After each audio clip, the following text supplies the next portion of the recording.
What's going on, people? We are Tottenham TV back here for another episode of the 5 Takeaways, where we're going to take a look at the capitulation job at St Mary's, where we drew 3-3 with Southampton, and see what 5 things we can take away from the game.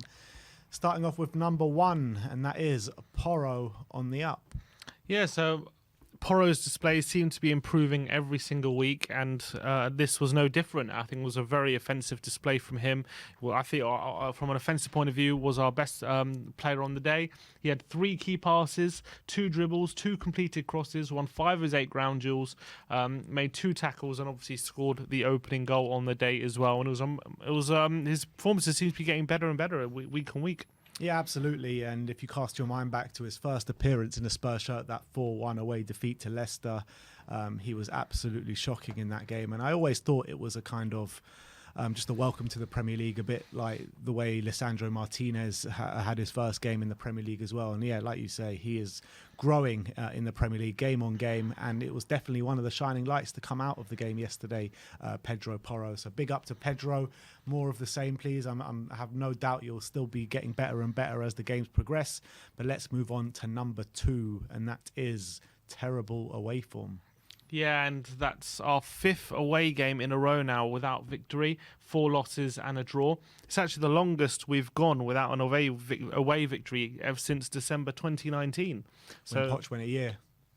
I believe that was actually under Jose. Oh, it was very early days under Jose. We went a period without an away win.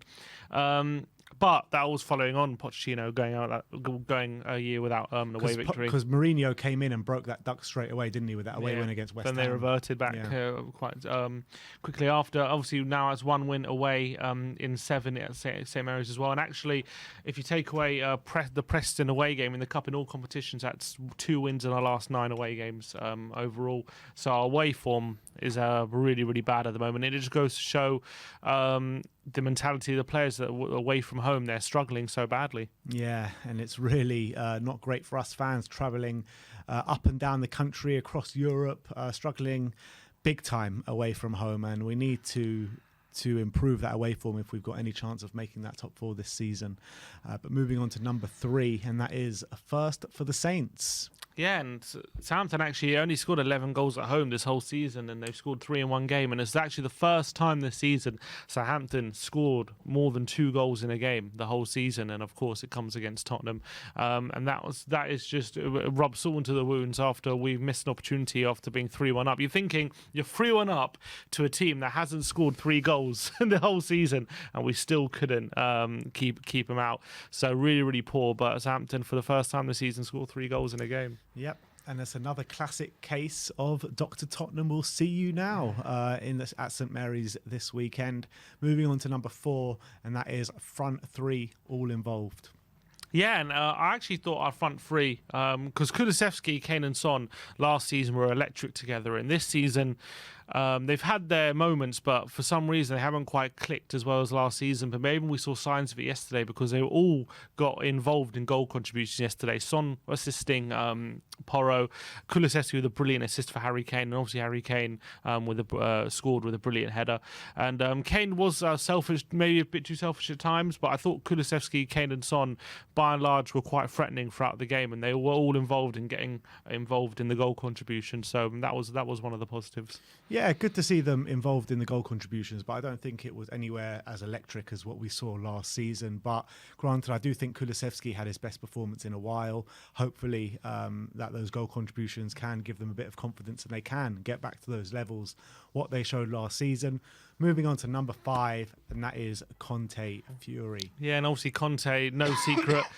Conte went absolutely batshit on the players after the game yesterday, after another example of them buckling under pressure, and he had enough. It's going to be very interesting to see what happens over this international break, if he's still in the job and he's still Tottenham manager, how the players respond to his run after the game, and what he does say to the players when they do report back for training after international break, and also in this period what he's saying now.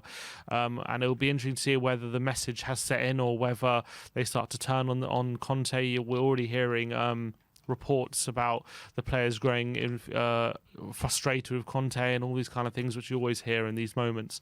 But in terms of like the top 4 race, obviously we're still well in it, but we definitely lose some crucial ground. We actually missed the opportunity to go third with the fact that we didn't get the victory, which is even more frustrating. But if Conte said in his press conference, if we continue to play with that kind of mentality, especially in away games, we're going to be battling for 7th and 8th and forget 4th. So it's going to be very interesting to see how the players respond to this. Yeah, and I thought Conte was very much warranted for the way he came out. It's been a long time coming, to be honest, and I thought everything he said was absolutely spot on. And it's only so long that you can keep these things in-house. If they're not working, you've got to bring it out to the public, and that's exactly what he did. And a few Spurs fans are angry with the comments made by Conte, but I actually commend Conte for the way he came out yesterday. I thought the home truth needed to be told, and that exactly they were told. And we'll see how the players respond from this. Check out our Tottenham update, which is coming out in a little bit, for the nitty-gritty about what all the journalists are saying about it. But that is your 5 takeaways. Let me know in the comment section below what you think of the takeaways, and if we've missed anything out, put your takeaways in the comment section below. Like, subscribe and comment, and as always, come on you Spurs.